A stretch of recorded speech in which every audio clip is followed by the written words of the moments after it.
سامعین کرام و حاضرین جمعہ، قبل اس کے کہ اپنی موضوع کی وضاحت کروں، سب سے پہلے جو عنوان منتخب ہوا ہے آپ کے سامنے وہ بتا دینا مناسب سمجھتا ہوں۔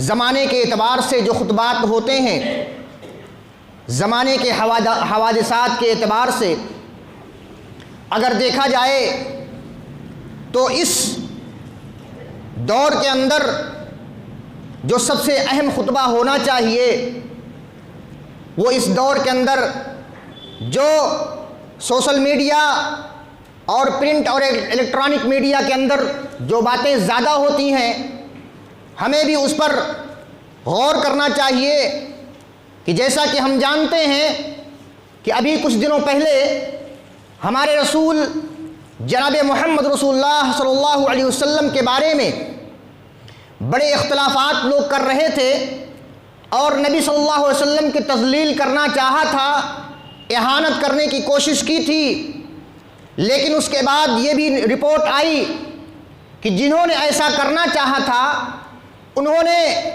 توبہ کیا اور اپنی غلطی کی معافی مانگی۔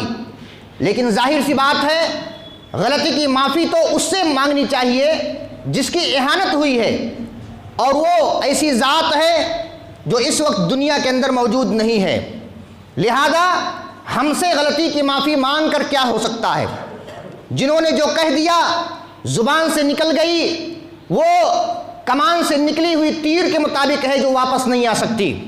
لہذا اسی دور کے مناسبت سے آج ہم نے خطبے کا جو عنوان منتخب کیا ہے وہ ہے گستاخ رسول صلی اللہ علیہ وسلم کی سزا کیا ہے۔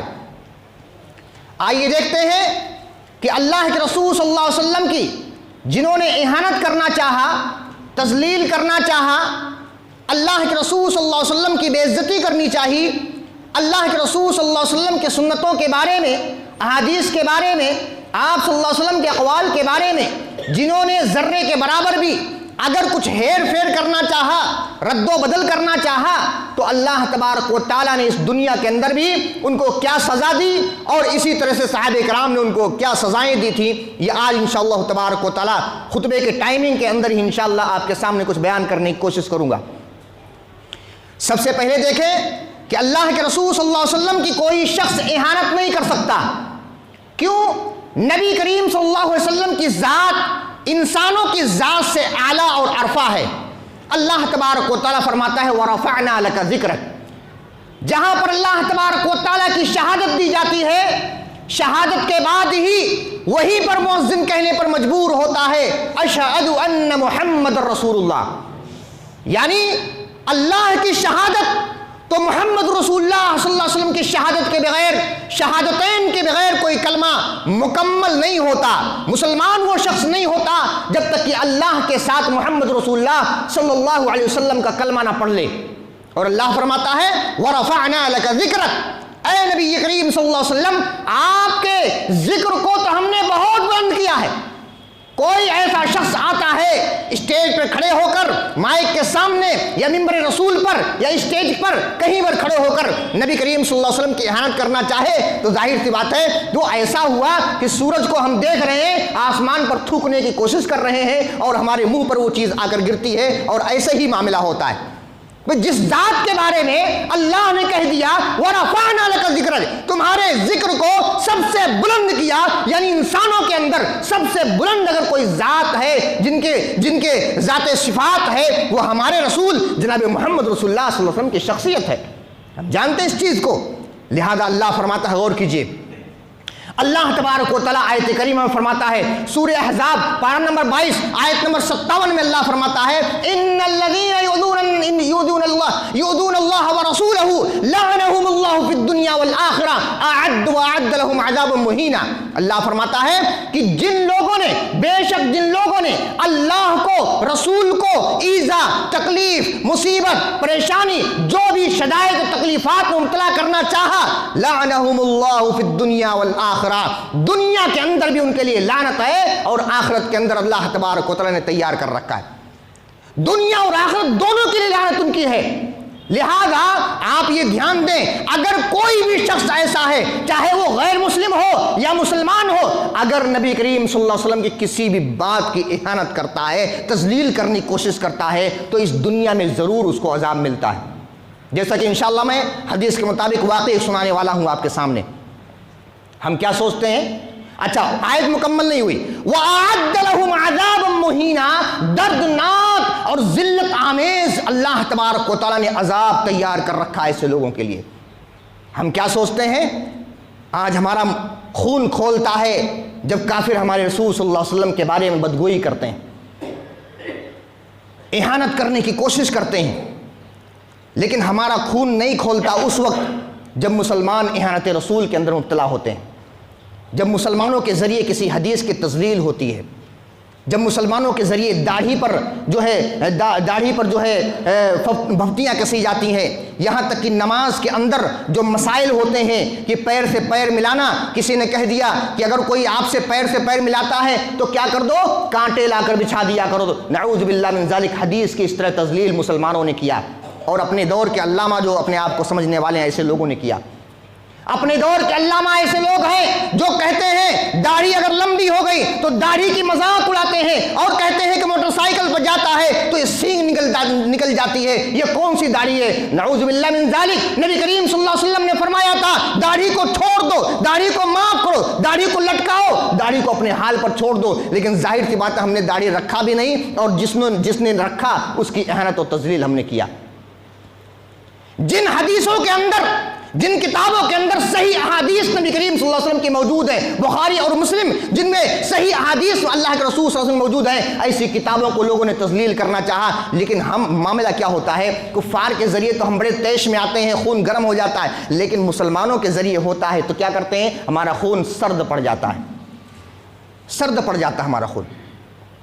دونوں طرف ہمیں بیلنس کے ساتھ چلنا چاہیے، ترازو ایسا لے کر چلنا چاہیے، ترازو جو دونوں کو لے کر چلے، کہ اہانت ہو چاہے غیر کے ذریعے، اہانت ہو چاہے اپنے ذریعے، اہانت ہو چاہے مسلمان یا غیر مسلم کے ذریعے، سب پر ایک ہی قانون لاگو کیا جائے گا، سب پر ایک قانون۔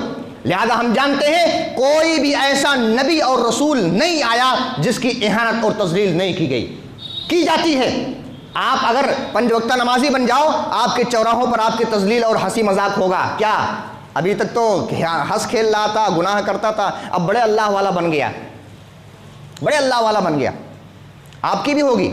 لہذا ہم جانتے ہیں کہ نبی کریم صلی اللہ علیہ وسلم جب سے پیدا ہوئے 40 سال تک آپ کو کیا بولا جا رہا تھا؟ امین، صادق اور امانت دار، صداقت یعنی سچا، سچ بولنے والے، مہمانوں کی مہمان نوازی کرنے والے، غریبوں کو دیکھنے والے، بیواؤں کی جو ہے دیکھ ریکھ کرنے والے، یتیموں کی دیکھ ریکھ کرنے والے، یہ ساری چیزوں کے لقب سے اللہ کے رسول صلی اللہ علیہ وسلم ملقب کیا جاتا تھا۔ لیکن 40 سال کے جب ہوئے، نبوت ملی، اللہ کے کلام سنانے لگے، تو لوگوں میں سب سے زیادہ طیش آیا، لوگ مارنے پیٹنے پر تل گئے۔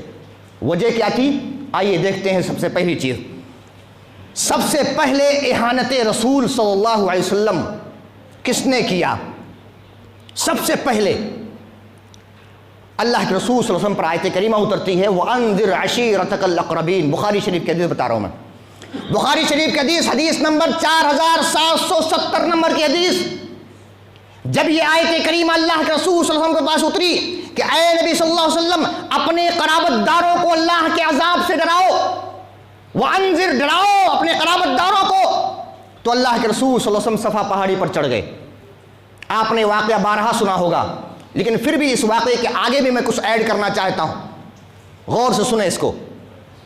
اللہ کے رسول صلی اللہ علیہ وسلم صفا پہاڑی پر چڑھ گئے اور کہا، اے بنی فہر، اے بنی عدی، اے قریش کے دوسرے خاندان کے لوگوں، سب کو بلایا۔ جب سارے لوگ جمع ہو گئے، ابو لہب بھی آ گیا، تو اللہ کے رسول صلی اللہ علیہ وسلم نے پوچھا کہ اگر میں تم سے کہوں کہ اس وادی کے پیچھے، اس پہاڑ کے پیچھے، صفا پہاڑی پر چڑھے ہوئے ہیں اور صفا کے بعد مروہ ہے، یعنی صفا کے پیچھے یا مروہ کے پیچھے اس وادی میں ایک دشمن ہے جو تم پر حملہ کرنا چاہتا ہے، ایک لشکر ہے جو تم پر حملہ کرنا چاہتی ہے، تو تم کیا کہو گے میرے بارے میں؟ لوگوں نے کیا کہا؟ قالوا نعم، لوگوں نے کہا، ما جربنا علیک الا صدقا، ہم نے آپ پر سوائے سچائی کے کبھی کوئی تجربہ نہیں کیا. یعنی آپ صلی اللہ علیہ وسلم ہمیشہ سچ بولتے ہیں. تو اللہ کے رسول صلی اللہ علیہ وسلم نے کہا یاد رکھو میں تمہیں اللہ کے عذاب سے ڈراتا ہوں جو تمہارے سامنے ہے. اتنا بات سن, اللہ کا نام جب آیا, اللہ کا نام جب آیا, نبوت کی بات جب آئی, رسالت کی بات جب آئی, قرآن کی بات جب آئی, تو لوگ بفر پڑے. اور بفرے دوسرے تو دوسرے, آپ کا سگا چچا ابو لہب سب سے پہلے بفرا. اور کیا کہا اس نے؟ کہا تبا لک سائر اليوم لہذا جمعتنا. اے محمد صلی اللہ علیہ وسلم, لہذا جمعتنا, تمہارا سارا دن جو ہے برباد ہو جائے, کیا اسی لیے تمہیں ہمیں جمع کیا تھا؟ تو اللہ تبارک و تعالیٰ نے اس کے جواب میں کیا کہا؟ سورہ لہب کی پوری سورت اتاری, تبت یدا ابی لہب وتب, کہ ابو لہب کے دونوں ہاتھ ٹوٹ گئے اور وہ برباد ہو گیا وہ. اچھا, فرماتے ہیں طارق بن عبداللہ محاربی رضی اللہ عنہ فرماتے ہیں جب انہوں اسلام قبول نہیں کیے تھے تو اس وقت کی بات بتاتے ہیں وہ کہ میں ذو المجاز کے بازار میں تھا, ایک شخص کو میں نے دیکھا جو چاروں طرف بازار میں کہہ رہا ہے یا ایھا الناس قولوا لا الہ الا اللہ تفلحوا. چاروں طرف ایک ہی کلمہ رٹ رہا ہے وہ شخص. کیا کہہ رہا ہے؟ کہ اے لوگو کہہ دو لا الہ الا اللہ, کہہ دو اللہ کے علاوہ کوئی معبود نہیں, تفلحوا, تم کامیاب ہو جاؤ گے, تم کامران ہو جاؤ گے, کامیابی تمہاری قدم بوسی کرے گی, تم جنت کے مستحق ہو جاؤ گے. اور ایک شخص پیچھے آ رہا ہے جو آگے والے شخص پر پتھر برسا رہا ہے, اور کہاں مار رہا ہے؟ سر میں, پیٹھ میں, پیٹ میں نہیں, کمر میں نہیں, بلکہ وہ ٹخنے پر, اور جو ہے ٹخنے پر مار رہا ہے اور اس کے آس پاس مار رہا ہے, اور مار کے لہو لہان کر دیا ہے اس نے.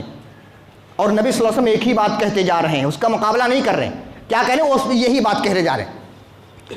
انہوں نے کہا میں نے پوچھا, وہاں کے لوگوں سے میں نے پوچھا کہ اے لوگوں مجھے بتاؤ یہ جو آدمی جا رہے ہیں جو کہہ رہے ہیں اے لوگوں لا الہ الا اللہ کہہ دو کامیاب ہو جائے, یہ کون ہے؟ کہا یہ بنو عبد المطلب کے ایک نوجوان ہیں. کہا ٹھیک ہے, یہ پیچھے کون ہے شخص, پیچھے والا کون ہے جو مار رہا ہے, آپ کے ٹخنوں پر مار رہا ہے اور پورا لہو لہان کر دیا ہے مارتے, اور کہہ رہا ہے کہ یہ جھوٹے ہیں, ان کی بات قبول نہ کرو, یہ پیچھے والا کون ہے؟ کہا یہ عبد العزیٰ ہے, یہ ان کا سگا چچا ہے جسے ابو لہب کہتے ہیں. اچھا یہ ہو گیا. کہتے ہیں کہ تبت یدا کی صورت نازل ہوئے 8 سال ہوا. کتنے سال؟ 8 سال ہوا کہ غزوہ بدر ہو گئی. غزوہ بدر میں 70 کافر مارے جاتے ہیں, 70 کافر قید کر لیے جاتے ہیں. اتنا ہونا تھا جب ابو لہب زندہ ہے, یہ شکست کی خبر سنتا ہے تو سب سے زیادہ مصیبت زدہ ہوتا ہے تو ابو لہب ہوتا ہے. کیوں؟ اس لیے کہ اس کے سارے مددگاروں کو پکڑ لیا گیا یا تو مار دیا گیا, اس کے سارے دوستوں کو یا تو پکڑ لیا گیا تو مار دیا گیا. اسی بیماری میں 7 روز کے بعد, غور کیجئے کتنے دن بعد؟ 7 روز کے بعد چیچک جیسی بیماری پورے جسم میں ہو گئی. اور یہ بیماری ہونے کے بعد پھر اس کے گھر والوں نے چھوڑ دیا اسے, اس کے بیٹوں نے اس کے ساتھ کھانا پینا بھی چھوڑ دیا. کچھ دن کے بعد اللہ کی مشیت سے اس کا انتقال, یعنی وہ مر جاتا ہے. مرنے کے بعد 3 دن تک لاش ایسے ہی پڑی رہتی ہے گھر میں, اور کوئی شخص اسے چھونے کے لیے تیار نہیں ہوتا. اس کے بیٹے بھی بھاگ گئے.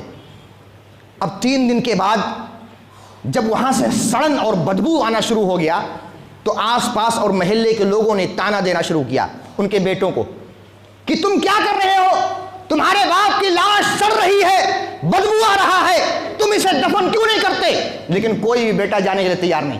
ایک حبشی کو انہوں نے مزدوری دی, اور مزدوری دے کر گڈھا کھودا گیا, اور گڈھا کھودنے کے بعد لکڑی کے ذریعے اس کو کیا کیا, اس کے اندر ڈھکیلا گیا گڈھے کے اندر, اور اوپر سے مٹی اور پتھر پاٹ دیا گیا.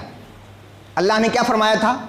لعنہم اللہ فی الدنیا, اس دنیا کے اندر سب سے پہلے لعنت اللہ کی ہوگی, والآخرہ, اس کے بعد تو آخرت ہے ہی ہے. اہانت رسول کا پہلا واقعہ اس طرح ہوا تھا. آئیے اس کے بعد ایک اور واقعہ میں آپ کے سامنے رکھتا ہوں جو ابو داؤد شریف کی حدیث ہے. صحیح حدیث آپ کے سامنے پیش کرنا چاہوں گا. حدیث جو ہے جو حدیث ہے اس کا نمبر ہے 4361 نمبر کی حدیث، یا اسی طرح سے کہ حدیث ہے، ہو سکتا ہے غالباً بھول گیا ہوں میں، لیکن حدیث بالکل صحیح ہے۔ فرماتے ہیں عبداللہ بن عباس فرماتے ہیں کہ ایک نابینا صحابی تھے اور انہوں نے ایک ام الولد لونڈی سے شادی، مطلب لونڈی اس کے پاس رہتی، ان کے پاس رہتی تھی۔ ام الولد کون سی ہے؟ جس لونڈی سے ان کے بچے بھی ہوں اس کو ام الولد کہتے ہیں۔ وہ لونڈی نبی صلی اللہ علیہ وسلم کو گالیاں دیتی تھی، بھپتیاں کستی تھی، اور آپ صلی اللہ علیہ وسلم کی بدگوئیاں کیا کرتی تھی۔ ایک دن کیا ہوا، کہتے ہیں کہ وہ شخص نابینا جو شخص تھے منع کرتے تھے، مانتی نہیں تھی، ڈانٹتے تھے، سمجھتی نہیں تھی۔ ایک دن کا واقعہ ہے، وہ اہانت کر رہی تھی، وہ منع کر رہے تھے، گالیاں دے رہی تھی اور وہ سمجھا رہے تھے، سمجھ نہیں رہی تھی۔ اتنے میں انہوں نے برچھا اٹھایا، اس کے پیٹ پہ رکھا، اور پیٹ پر رکھنے کے بعد اپنا وزن اس پر ڈال دیا، اور جب تک نہیں چھوڑا جب تک مر نہیں گئی۔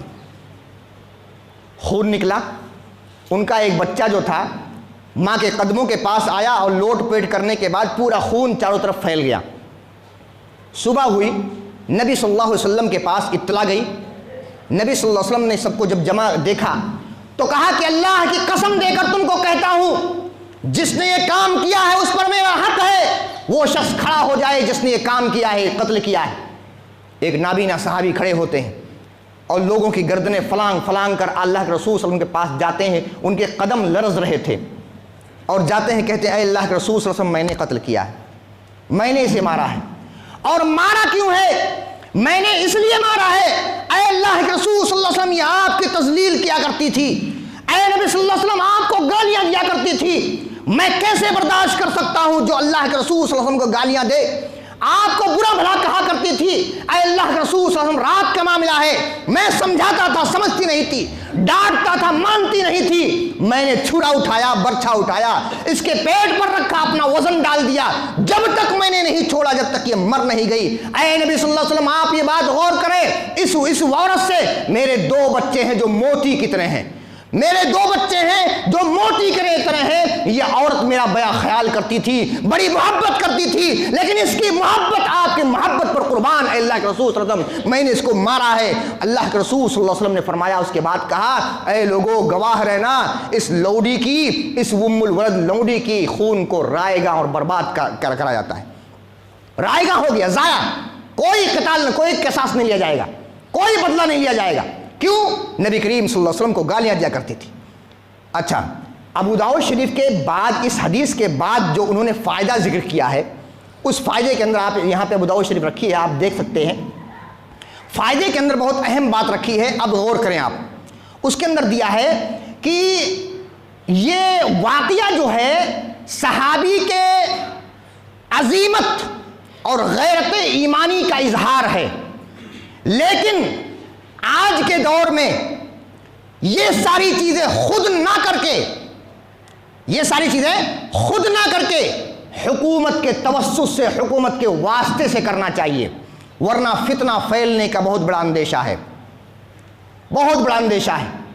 اور فتنے کے بارے میں فرمایا، پارہ نمبر 2 سورہ بقرہ آیت نمبر 191 میں، الفتنۃ اشد من القتل، قتل سے بہت زیادہ شدید تر فتنہ ہے، فتنہ نہ پھیلنے پائے، اس لیے ہمیں کوئی کارروائی نہیں کرنی چاہیے، ہمیں جو ہے قانونی کارروائی کرنی چاہیے۔ اس کے اندر میں آپ کے سامنے ایک چھوٹا سا واقعہ جو تازہ واقعہ ہے میں آپ کے سامنے بیان کرنا چاہتا ہوں۔ پچھلے بدھ کا واقعہ ہے، بدھوار 2 دن پہلے کا واقعہ ہے۔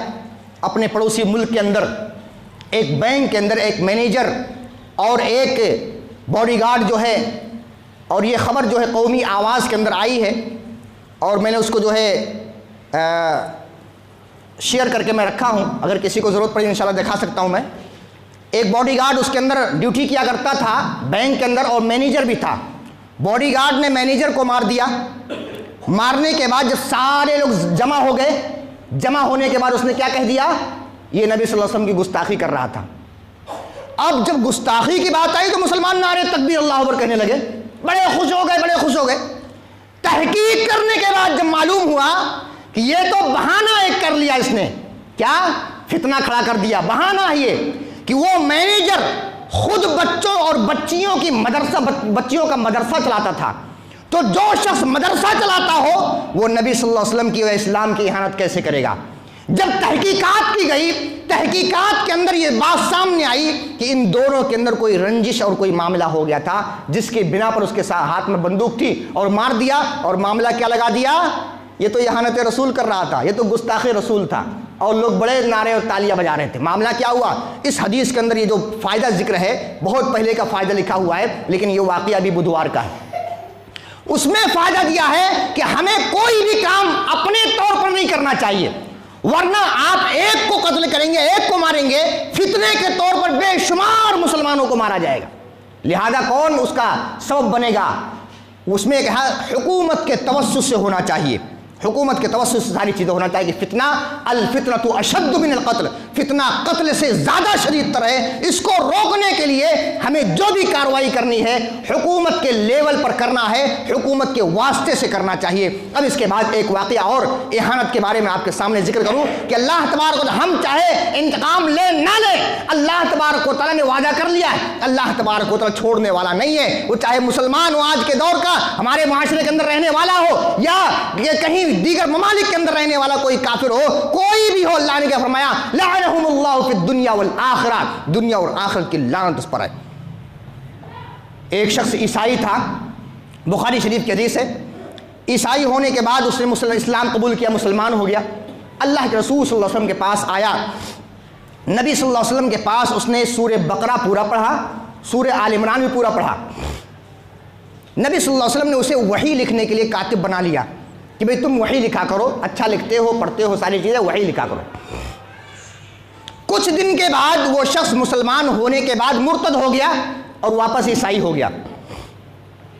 عیسائی ہونے کے بعد لوگوں میں کہتا پھر رہا تھا، رسول اللہ صلی اللہ علیہ وسلم کی اہانت کرتا پھر رہا تھا۔ کیا کہہ رہا تھا؟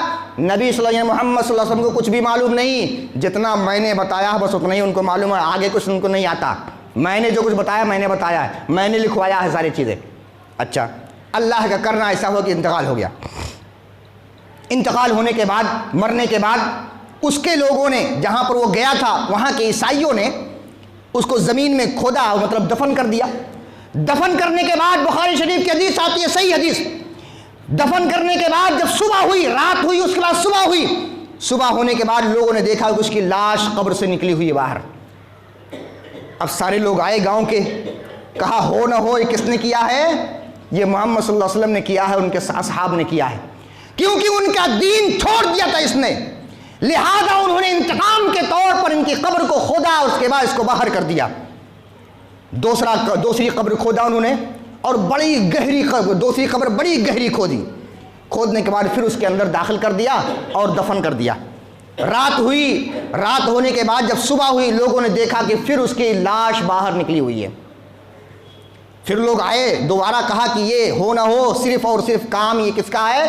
محمد صلی اللہ علیہ وسلم اور ان کے اصحاب کا ہے، کیونکہ انہوں نے کیا کیا تھا؟ ان کے دین کو چھوڑ دیا تھا۔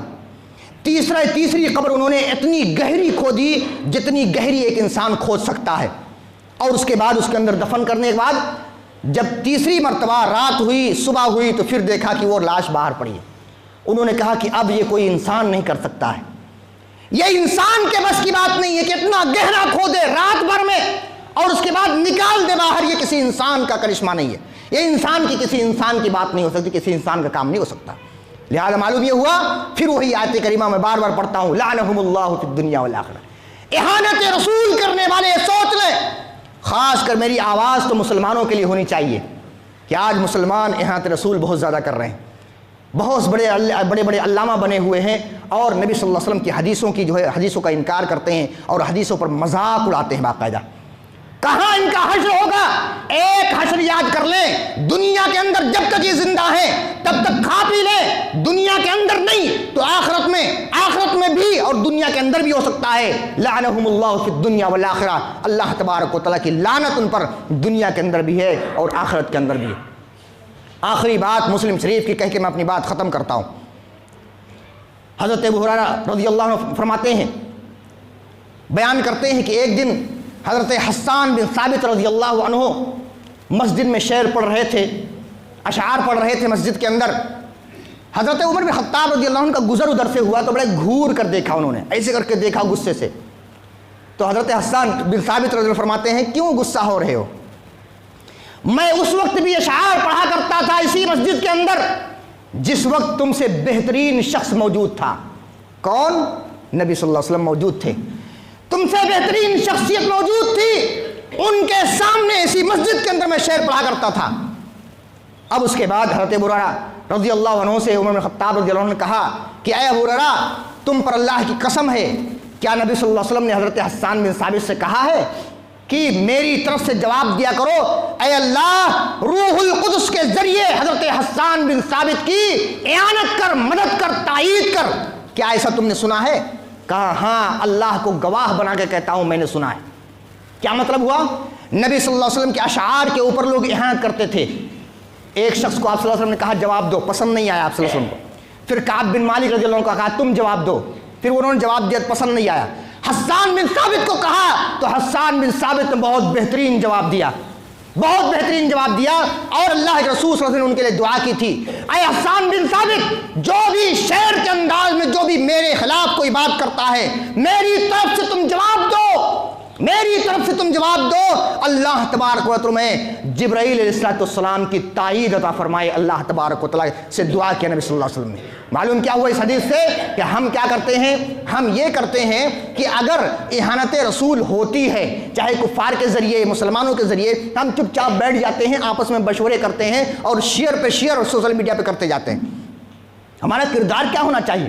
لہذا انشاءاللہ تبارک و تعالی اگلے خطبے میں اہانت رسول کے وقت ہمارا کردار کیا ہونا چاہیے اس پر انشاءاللہ تبارک و تعالی اس ٹاپک پر آپ کے سامنے بات انشاءاللہ کرنے کی کوشش کروں گا۔ لیکن آپ یاد رکھیں کہ اگر ہم بولتے ہیں تو بول کر اہانت رسول صلی اللہ علیہ وسلم کا جواب دیں، اگر ہم لکھتے ہیں تو لکھ کر جواب دیں، اگر ہم سوشل میڈیا یوز کرتے ہیں تو سوشل میڈیا کو یوز کر کے نبی صلی اللہ علیہ وسلم کی طرف سے جواب دیں، اور یہ یاد رکھیں کہ اللہ کے رسول صلی اللہ علیہ وسلم کی اہانت جہاں جہاں بھی ہوتی ہے ہم اس کے اسی لینگویج کے اندر جواب دیں۔ اللہ کے رسول صلی اللہ علیہ وسلم کے اخلاق حسنہ کو بتائیں، ان کی باتوں کو بتائیں، ان کے طور طریقے کو بتائیں، ان کے اخلاق کو بتائیں، ان کے اعتبار کو بتائیں، ان کے طریقے کو بتائیں، ان کی سنتوں کو بتائیں۔ یہ ساری چیزیں ہر مسلمان پر فرض ہے۔ کیا آپ کے والد صاحب کی اہانت ہوگی تو کیا آپ لاٹھی نہیں نکالیں گے؟ تو یہ تو ہمارے والد سے، ہماری والدہ سے، کہیں دنیا کے سارے انسانیت سے بہتر ہمارے لیے جناب محمد رسول اللہ صلی اللہ علیہ وسلم ہے۔ لہذا پورا خطبہ آپ کے سامنے ذکر کیا گیا۔ ان تمام خطبوں میں ایک بات یاد رکھیں کہ اللہ تبارک و تعالیٰ کی لعنت ہو اگر ہم نے کبھی اللہ کے رسول صلی اللہ علیہ وسلم کی یا اللہ کے رسول صلی اللہ علیہ وسلم کی سنتوں کے مذاق اڑانے کی کوشش کی، یا ڈھول اور تاشوں کے ذریعے اللہ اس کے رسول کا نام لینے کی کوشش کی۔ یہ ساری چیزیں ہمیں یاد رکھنا چاہیے، اور آخر میں دعا کرنا اے اللہ تبارک و تعالیٰ ہم تمام مسلمانوں کو سنت رسول صلی اللہ علیہ وسلم پر قائم اور دائم رہنے کی توفیق عطا فرما۔